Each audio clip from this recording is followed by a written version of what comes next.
Hey guys, this is Candle, and it's time for a new gaming pickups video. I have a decent stack of games here. Some of them we're going to go through pretty quick because I haven't had a chance to play much of them. Actually, like most of them I just picked up today. I just got home from the store today. So we're going to start off with probably the game I spent the most time playing over the last month or two, and that is Death Stranding 2. Really enjoying this. If you like Death Stranding 1, it's more of the same, just continuation of the story. You're going to Mexico and then Australia this time, rather than taking place entirely within the former US.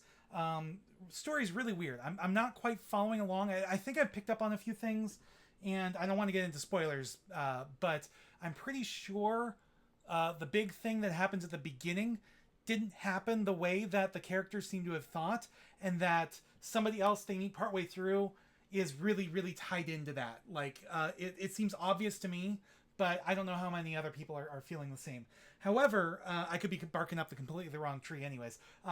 One thing I have noticed, one thing I don't like is... Okay, so in Death Stranding 1, you had multiple ways to get from point A to point B, and you would be able to build up highways along the routes as well. And you would dump resources into these terminals that would construct part of the highway. And if other players playing around the same time as you did the same, you would all work together to build the highway. Well, in Death Stranding 2, that is back, except you also have monorails now as well. And so you have two of these things going back and forth, and they do make it a little bit easier because you do have mines that let you get resources very quickly, very easily. The problem is that in order to mine something, you need chiral crystals, and I don't really know a good way to farm for chiral crystals just yet, outside of going and taking down a whole bunch of BTs, the ghost-like enemies, and I don't really want to do that. I just want to deliver packages. I just want to be a mailman in the post-apocalypse and stuff like that. So, not too much a fan of the combat, but, it is what it is. Beyond that, I'm really enjoying the game. I've still got a ways to go. I think I'm probably like 30 hours into it, probably, and I'm probably not even halfway or almost halfway. I know it took me about 50, 60 hours for Death Stranding 1, so we'll see how things go with Death Stranding 2. Beyond that, I also picked up another PS5 game, except this is a remaster of older games. This is the Legacy of Kain Soul Reaver 1 and 2 Remastered Collection. Now, I originally had the collector's edition of this on order from Amazon because I didn't think they were doing a standard edition. And the disc is a little loose in here. I haven't opened this up yet. But I ended up canceling that and getting this instead. And it ended up getting delivered while I was out of town visiting my parents. And thankfully it was still here when I got back. But I'm definitely looking forward to giving this a try at some point. I do have the first Soul Reaver game on the Dreamcast. It also came out on PS1 and I think Sega Saturn. I'm not entirely sure about that. The Saturn version might have been canceled. I do know Soul Reaver 2 was PS2 and maybe Dreamcast. The Dreamcast might have been dead by then. I'm not sure. But I don't have Soul Reaver 2 as of yet. I do need to pick that up at some point. So I'm definitely looking forward to giving these a shot, playing them at some point soon as well. Other than that, the other two games I've played recently, you can kind of see in the background here. I got a Switch 2. I actually got one at launch. It was kind of funny because I was not able to get a pre-order at all. And I had heard, okay, Best Buy is going to have, some extra stock available at launch, and they're going to do a midnight launch and stuff like that. And I was like, okay, cool. I remember, Switch 1 came out. I wasn't able to get a pre-order for that. However, I walked in, right as the doors opened on launch day and was able to get one lickety-split right at Best Buy. No problem. However, I also heard that GameStop was going to be doing the same and that their launch event was starting at 3 o'clock. So I went. I went to GameStop first. I got in line. Thankfully, there were other people in line who didn't have pre-orders. So that told me, like, okay, this isn't just the people who had pre-ordered it and were, like, finalizing everything, paying it off and stuff like that. And thankfully, by the time store employees came out to start counting people off to make sure they had enough for everybody, the two people ahead of me, who were a couple and didn't have a pre-order, they had left. And so I ended up getting one of the last systems that was not, set aside for pre-orders. And thankfully, no, my GameStop was not the one that that use staples to put the receipts onto the system box. They staple the receipts to the plastic bags they put everything in.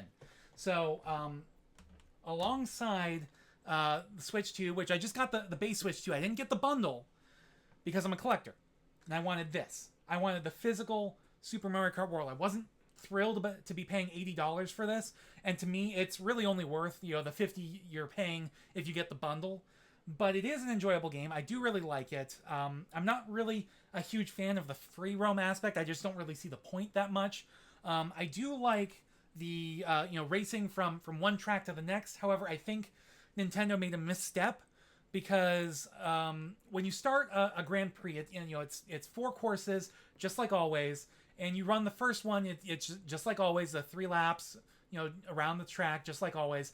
And then when you start the second course, you race to that course, and then you do 1 lap around the track, and that's it. That's the end of the second race. And same with the third and fourth and so on. And I feel like that's a misstep, because to me, the when I first heard that you were going to be racing from track to track, because it's all this one big open interconnected world, I figured, okay, you're gonna do a full course each time, and if you didn't manage to get a top placement, the interstitials, the transitions from course to course, that would be your chance to make it up so you could get a better starting position for the next one. Nope, that's not the way it works. Now, I do think the way Knockout Tour works is good, the way it works there. In Knockout Tour, again, you're just, you're doing the 3 laps of the first one, and then, I don't remember. Are you doing the 3 laps of the first one, or is it just the one? I don't remember. But the whole point of Knockout Tour is, instead of stopping and finishing each race, you're just continuing straight to the end line of the last course. And if you don't reach certain checkpoints at a high enough placement, you get knocked out. You're out of running, and you get kicked out of the race. So it's a good idea to get first and stay first as long as you can, because if you're not in like the top 4, I think it is, then you're not going to make it through to the end of the race. So still, very much enjoy it. Really, really liking it.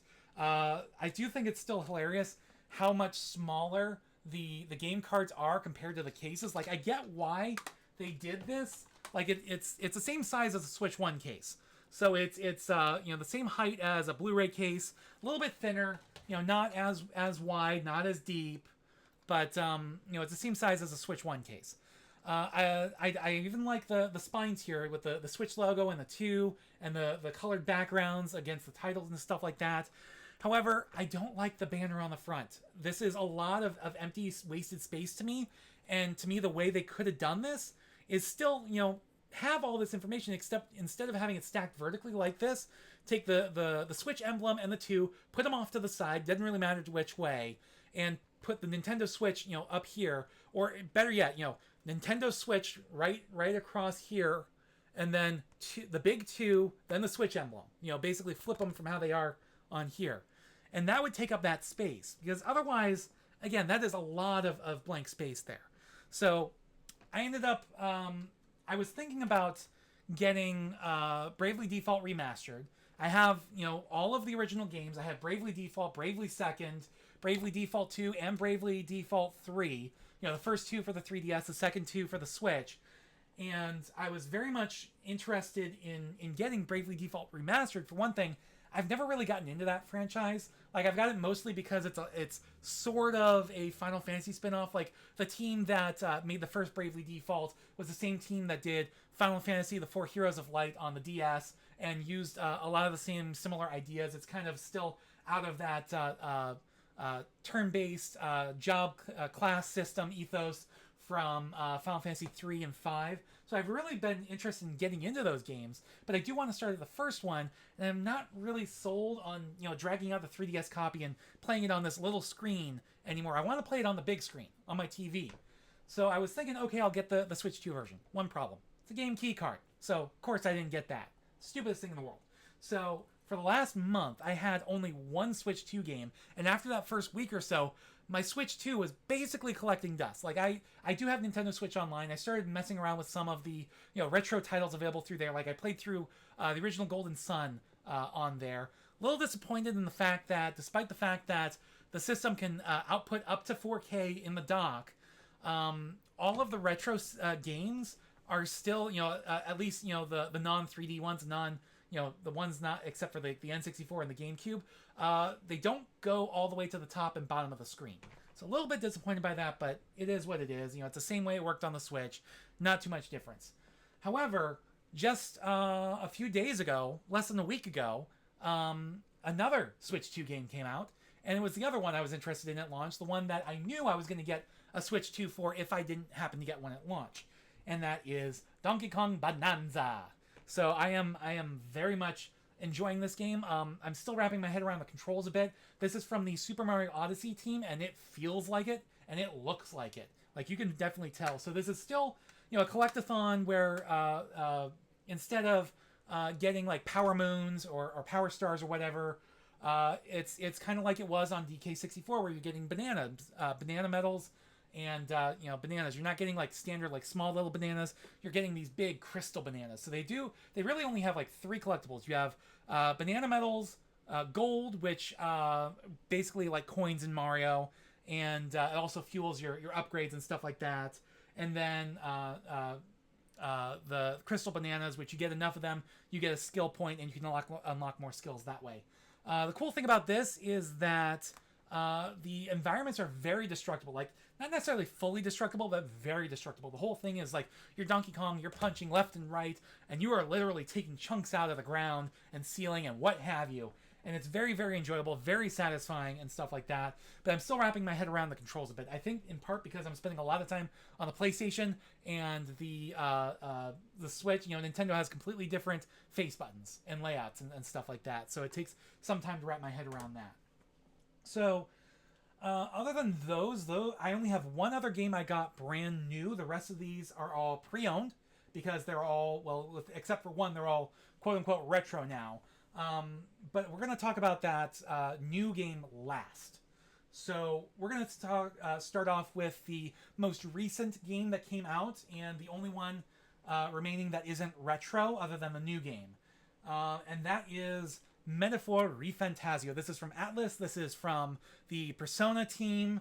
Actually, I don't know if it's from the Persona team or not, but it is not really a spin-off, but it's very much in that same vein as Persona. And it's very similar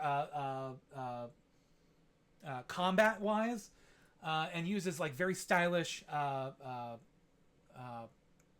menus, and has like a whole calendar system and stuff like that.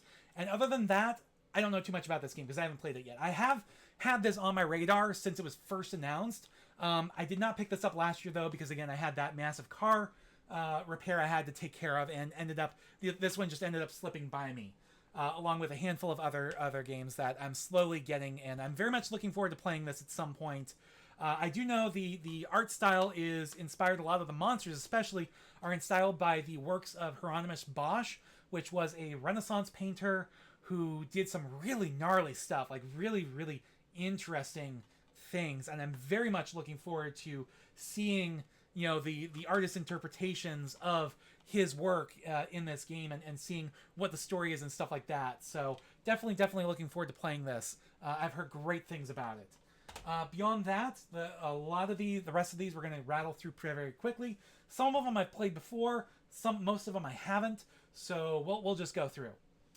First up, we have Assassin's Creed Revelations on the 360 and Assassin's Creed Rogue on the 360. Yes, the 360 is retro now. The system came out in 2004, guys.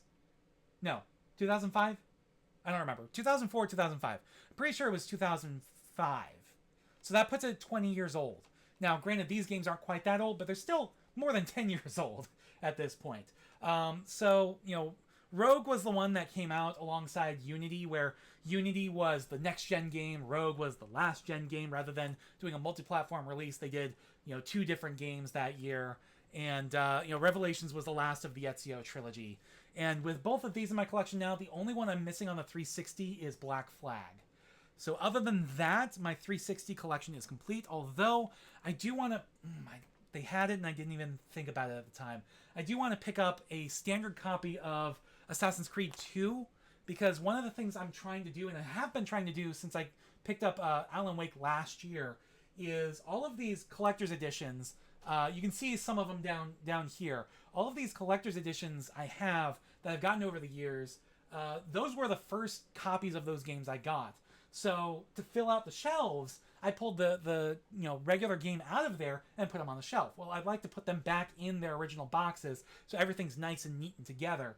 And as a matter of fact, you can see I already pulled out the collector's editions of Final Fantasy VII Remake and Rebirth and Final Fantasy 16 off the shelves because I have the standard editions of all of those, and they were just taking up so much space, and I'm running out of space here. It's getting to the point where I'm seriously thinking of getting a fourth one of these Atlantic Oscar racks here. Problem is, the way my apartment's set up, I pretty much have to rearrange the living room and then, basically put two of these on the far wall over here where the TV currently is, which isn't necessarily ideal. That's where I had all of my games when I first moved in here. But there is a window like right next to it that is east facing, and the sun comes in the mornings and shines right on that. And as a result, I have sun damage on a number of spines on these games. Like here, let me grab one that's really obvious. Yeah. Here we go. So Uncharted 3. I got this brand new the day it came out. I think I may have even had it pre-ordered. So the front looks completely fine, but then you turn it to the side and see how faded and washed out that is? That's sun damage. That's sun bleaching. And that happened, I'm pretty sure, when I first, the first year or two I moved in here when I had all my games against that wall over there instead of, back here where it's out of direct sunlight. So, it is what it is, but we'll see what happens. Anyways, beyond that, speaking of collector's editions of games that I wanted to get the standard edition of, I picked up BioShock 2. One of these days, I'm probably going to get the remastered collection. I do have the remastered collection through the Epic Game Store on PC, and I need to play the remasters at some point. I haven't played these games probably since I did my Let's Plays way back when, in like 2011, 2012. I don't remember if I did these before or after I did BioShock Infinite, because I know I did BioShock Infinite when that first came out, and I never got around to doing the Let's Play for the Burial at Sea DLC packs. I played them, I just didn't do Let's Plays for them because I was taking a break from YouTube at the time. So yeah, definitely glad to add this to my collection. Another one is one that I've been looking for a long time, paid probably more than it's actually worth, but I was at GameStop or whatever. However, I didn't pay too much attention to what I was picking up, otherwise I probably would have let it slip by, and that is Blur for the 360. Now, this does include, the disc. No manual, but it includes the disc, and that's, what's most important. So Blur is this weird racing game that came out in the late 2000s for the 360, I think the PS3. I remember playing the demo for it, and I really enjoyed it. It's kind of in the same vein of Mario Kart and Wipeout, where you've got maybe even Twisted Metal, where you've got like all these weapons and power-ups that you're using to kind of even the odds during the race and stuff like that. Except instead of being futuristic or dystopian or whatever the heck Mario Kart is, cutesy or whatever, it's just like regular cars. Probably not name brand cars, but regular cars. Okay, so the disc is in here. It's an original 360 case, and there's no manual. It is what it is. This era, I don't even know if it came with a manual, because this was the era that manuals were being phased out. The thing, however, that I'm kind of pissed about that I didn't pay more attention to at the store and figure out then is... Okay, so you see this white edge on the cover art here?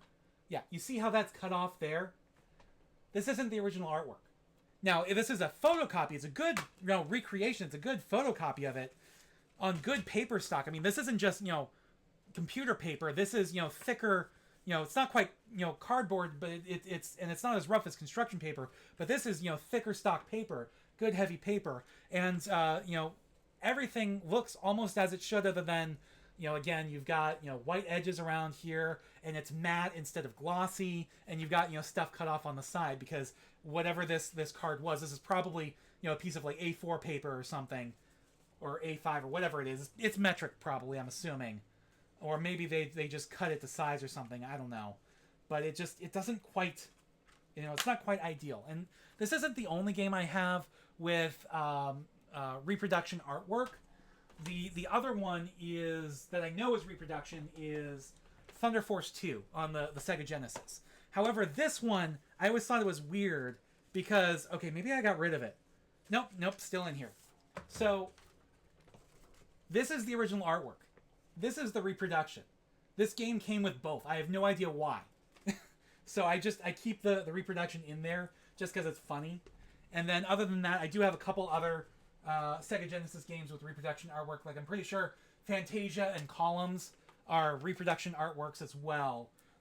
But still original carts, which is good. And then, they're in the classic Genesis clamshell cases. So, I'm not thrilled about this not being the original artwork. If I eventually find another copy with the original artwork, I might get that, and that'll be great as well.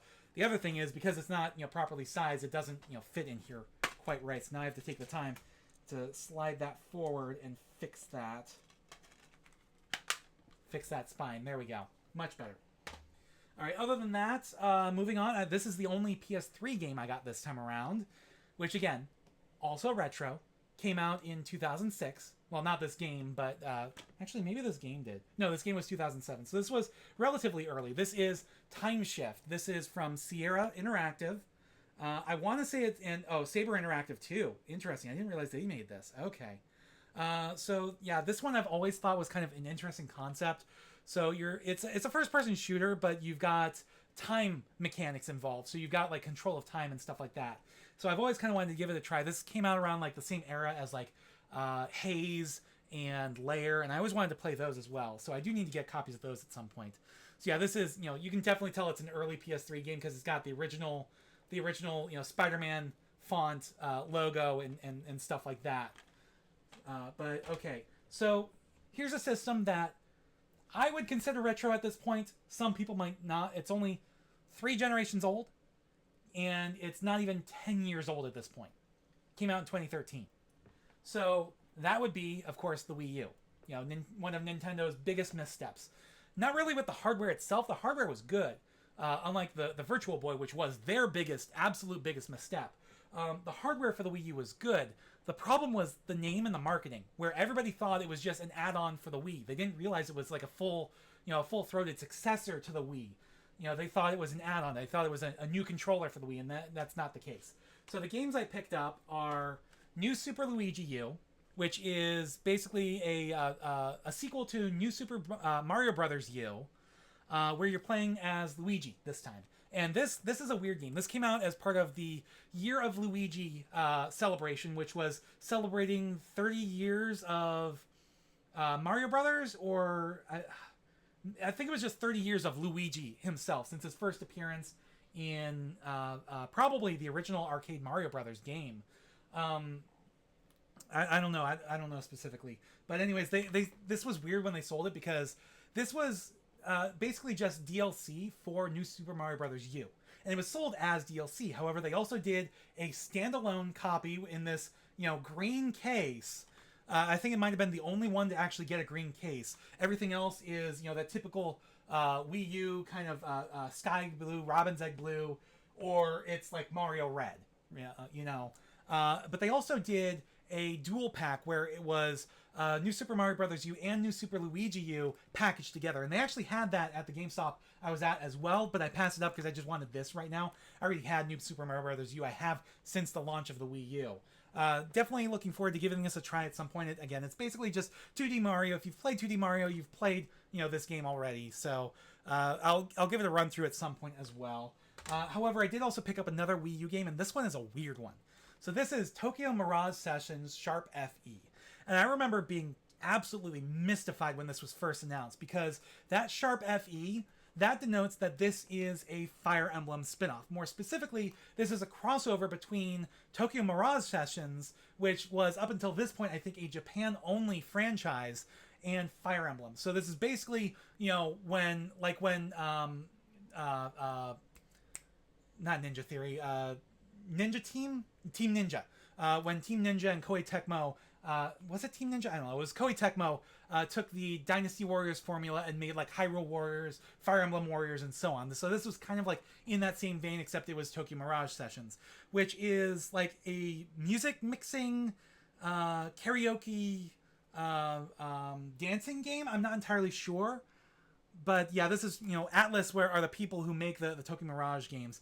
So on the backs here it says, the stage is yours, now knock 'em dead. Invaders from the Idolosphere want your creative energy.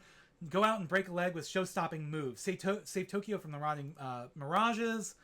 Learn the ropes of the idol life. Do whatever it takes to win fans as rising showbiz star. Perform dazzling session attacks against enemy mirages and otherworldly venues. So I'm not entirely sure what's going on with the gameplay for this. I'm definitely going to have to give it a try at some point. I don't know if this ever got ported to the Switch. It might have been. I don't remember. Do I have it? If it got ported to the Switch, I do not have it. So, okay, we're going to go older now. Way older. I already talked about the Sega Genesis a bit. So how about we talk about one of the missing Sonic games from my collection. And that is Sonic Spinball, or Sonic the Hedgehog Spinball. You can actually see it says The Hedgehog, in small letters right there is kind of the colon there. So this is the Sonic pinball game. Not an actual pinball table, but I wonder if they ever actually made a full pinball table of Sonic. I'd have to look that up. I would be very much interested in getting that at some point after I've moved out of this apartment, because there's no way I'm getting a pinball table up here. But yeah, this is the Sonic the Hedgehog pinball game, Sonic Spinball. I remember renting this as a kid and being confused as all hell, because I thought it was just like another Sonic game at the time. You gotta remember, this was probably when I was like 7 or 8 at the most. So this was like, mid 90s, maybe even early 90s. I might have been like 5 or 6 when I got my mom to rent this for me. So I'm definitely glad to add this to my collection. And now I think there are only 2 Sonic games I'm missing on the Sega Genesis. I have Sonic 1 through 3 plus Sonic and Knuckles. So the only ones I'm missing that I can think of are Sonic 3D Blast, which was kind of a pared down version of what was also on the Sega Saturn. Don't have that one either. And then Dr. Robotnik's Mean Bean Machine, which I remember I had the chance to get as a kid and pass it up and got something else instead. I don't remember. Oh, I remember I got Warlock instead because it looked cool. And I was like, oh, yeah. For one thing, it was Dr. Robotnik. And I was like, oh, Dr. Robotnik, that looks fun. That's familiar. He's the baddie from Sonic. And then I looked at the back and I was like, well, this isn't Sonic. So I will eventually get Dr. Robotnik's Mean Bean Machine. It's basically a Sonic themed skin of Puyo Puyo game. So I'll definitely add that to my collection at some point, along with Sonic 3D Blast. They actually had Dr. Robotnik's Mean Bean Machine, but I passed it up because it didn't have the manual. Me being a collector, there's certain games where I don't mind if it has a manual or not, especially if it's newer. If it's 360, PS3, or newer, chances are it's probably not going to have a manual. Older than that, I would prefer to get a manual if possible. There were a number of games I passed up because they didn't have manuals, including Echo the Tides of Time, and Prince of Persia, and like a handful of others that I would have loved to have gotten. In fact, on the way home, I thought I had gotten Echo Tides of Time, but seeing here in my stack, it's not. And I guarantee you, if I look back through my receipt, it's not going to be in there. That's the GameStop receipt. Is it in here? Yes.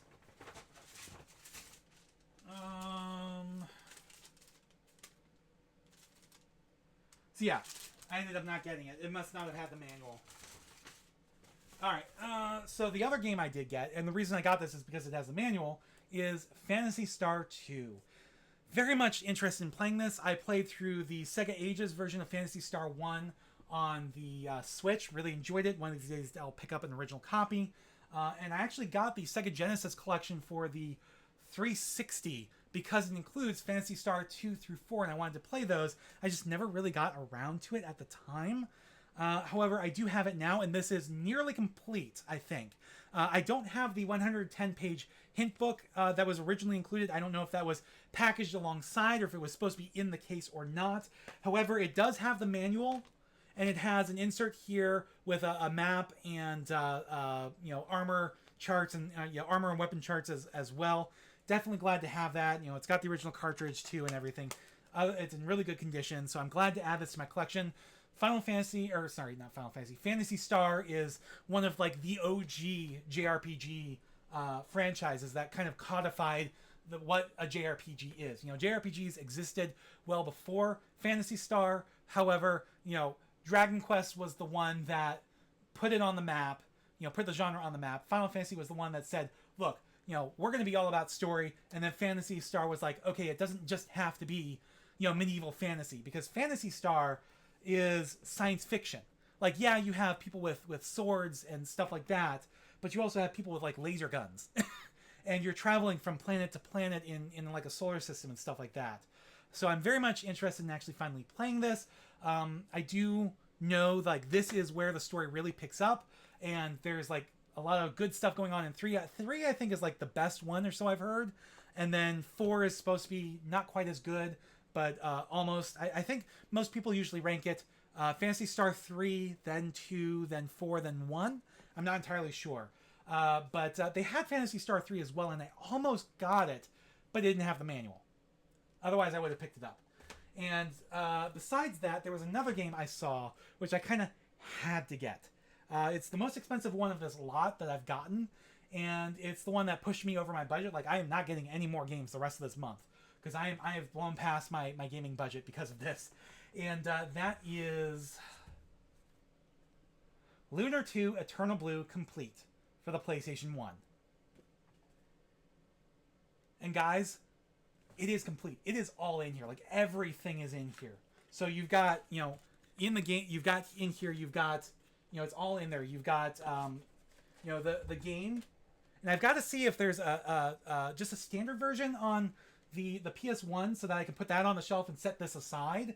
Or if they only ever released the complete edition for PS1. Because this was originally a Sega CD game, I think, that then got ported over to Saturn. That, or it started out on Saturn. I don't remember. I know the original Lunar was a Sega CD game that then got ported over, I think, to Saturn and then to PlayStation 1 with Lunar Complete.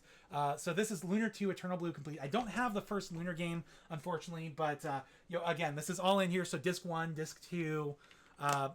Disc 3, the making of CD, so it's gonna have, I would assume, video files. Like, I doubt it's gonna be, it's even a black PlayStation CD, so I don't know if that's gonna work in a regular CD drive without using an emulator. I'll have to check that out. I don't even really know what's on that. I would assume concept art, maybe some really low res videos and interviews and stuff like that. Other like design documents, stuff like that. So I'll have to check that out at some point. So, the game itself is fully complete. But beyond that, you also have the manual, which you might have noticed was not in the game, because it is a thick manual and it's hardcover. So this is thick. And this was kind of the case with a lot of JRPGs back then. Like, most JRPGs back then were multi-disc games. So they were shipping in these thicker cases like this. One exception was Suikoden 1, because it was a purely 2D game. They didn't really have like any FMVs other than like a couple like opening and closing FMVs and anime FMVs like that. And they had I don't know if they had CD quality audio on that or not. But it was a 1-disc game. However, it still shipped in this thicker case because the manual was so damn thick. And thankfully, when Suikoden 2 came out, they got the manual down thinner, so they just shipped that one in a standard jewel case, because that was also 1 disc. So this game is 3 discs, but it comes with an extra making of disc. Then you've got the full hardcover manual here, full color, everything as well. And then beyond that, there's also the Lunar 2 soundtrack, and this confused me for a second because I saw this empty space, or rather, this disc was on this side and this space was empty. So I was thinking, oh crap. Is there a disc missing or something, like with Shenmue? My copy of Shenmue, I'm missing a disc. I'm also missing the manual, because this is another 3-disc. Oh no, I have all the discs. I'm just missing the manual. This is another one where it's a 3-disc game, but it includes like a 4th disc with like bonus features and stuff like that. So I was like, okay, am I missing a disc? Well, it turns out no, because this disc, which was over here at the time, that is the soundtrack. So you've got 24 24 tracks on here, and I need to get a CD drive for my computer because I don't have one, so I can put that in iTunes. And then this slot is kept empty. It even says here, warning, this storage area is provided for the demo of Lunar 2 Eternal Blue Complete that was included with Vanguard Bandits. So, you can make this even more complete by adding in the demo disc from Vanguard Bandits. So if I ever get a complete copy of Vanguard Bandits, I'm going to end up wanting to...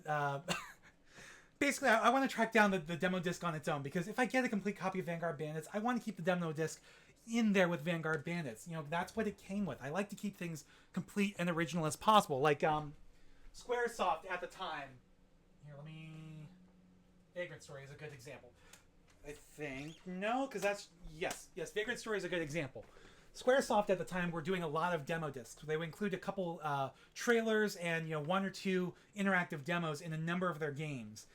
Vagrant Story is another one disc game. It's only on one disc, but it's on it's in this thicker case here, in part because the manual's decently thick, but it's not so thick it wouldn't fit in a jewel case, a standard jewel case. However, this is a 2-disc set. And the reason is because the second disc is Squaresoft on PlayStation 2000 Collector's CD Volume 3. And this includes a trailer for Legend of Mana, an interactive demo for Threads of Fate, a trailer for Chrono Cross, interactive demo for Front Mission 3, a trailer for Saga Frontier 2, a trailer for Chocobo's Dungeon 2, and a demo for Chocobo Racing.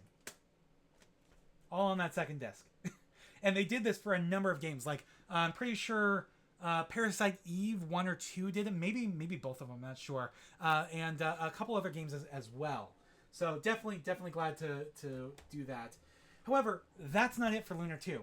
Because there is something else. Like the feelies. It's not just the hardcover manual and the soundtrack CD. And the making of disc as well. It also came with this. And in here, you have... And some of this is falling apart a little bit. Like the thing that held this in is falling apart a little bit. In here you have a paper map.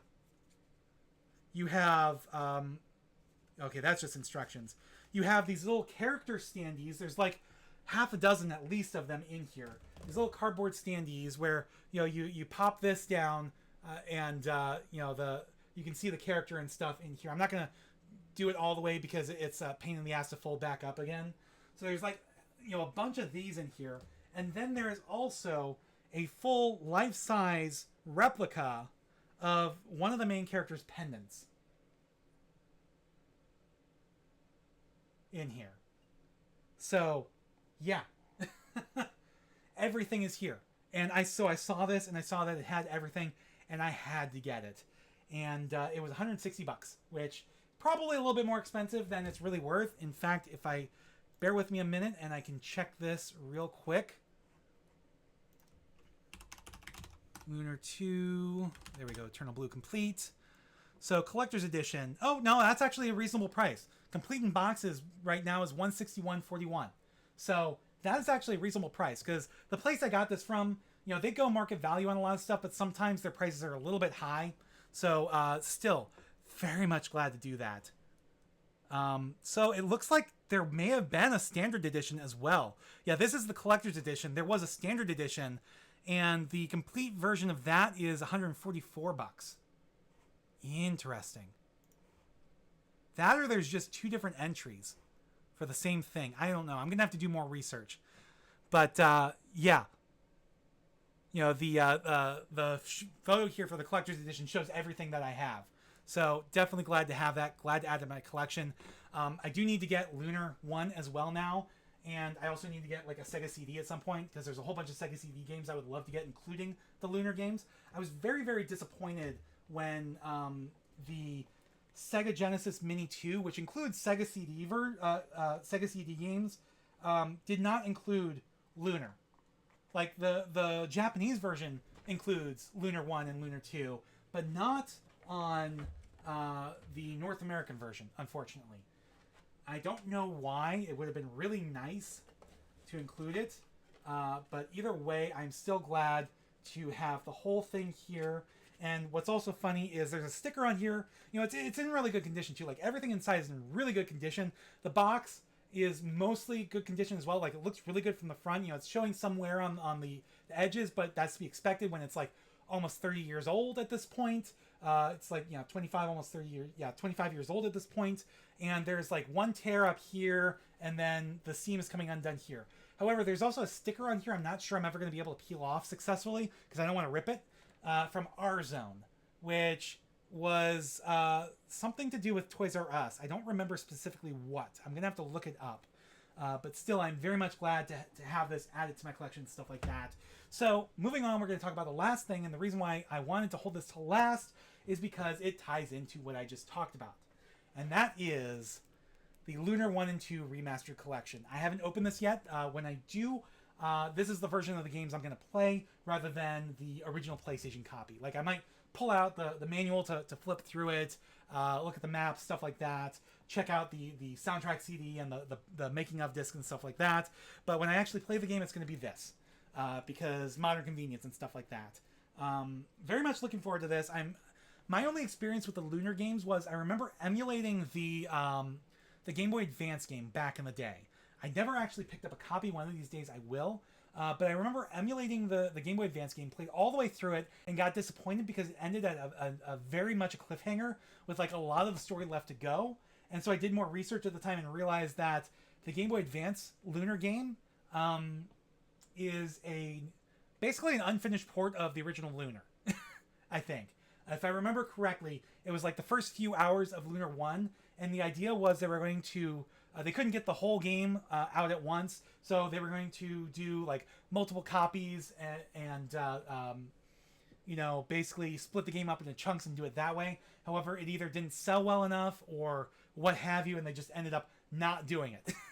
So well, it'll be interesting. I could be completely wrong on that. I just remember being disappointed because the game ended abruptly on a cliffhanger. I'm like, that's it? But other than that, I did enjoy it. Anyways, that is it for now, and I will pull everything out here to show you everything that we just got. I gotta pull out the things that I pulled off my shelves, my own shelves. So this is everything I just got. You know, like I said, a good stack. That's everything I just got. Gotta be careful. And, because some of these, like I said, Lunar 2 is really expensive. So that is it for now. I would not expect another Gaming Pickups video until the end of August, probably, if not later. I don't know when or if I'm going to come back to do more Let's Plays. You may have noticed I ran into a bit of an audio issue with Doom the Dark Ages, where my mic kept cutting in and out for some reason. I have no idea why. So until I get that sorted out, I'm taking a break from Let's Plays. We're going to stick to this. So anyways, that is it for now. I will see you guys next time. Thanks for watching. Please remember to comment, rate, and subscribe.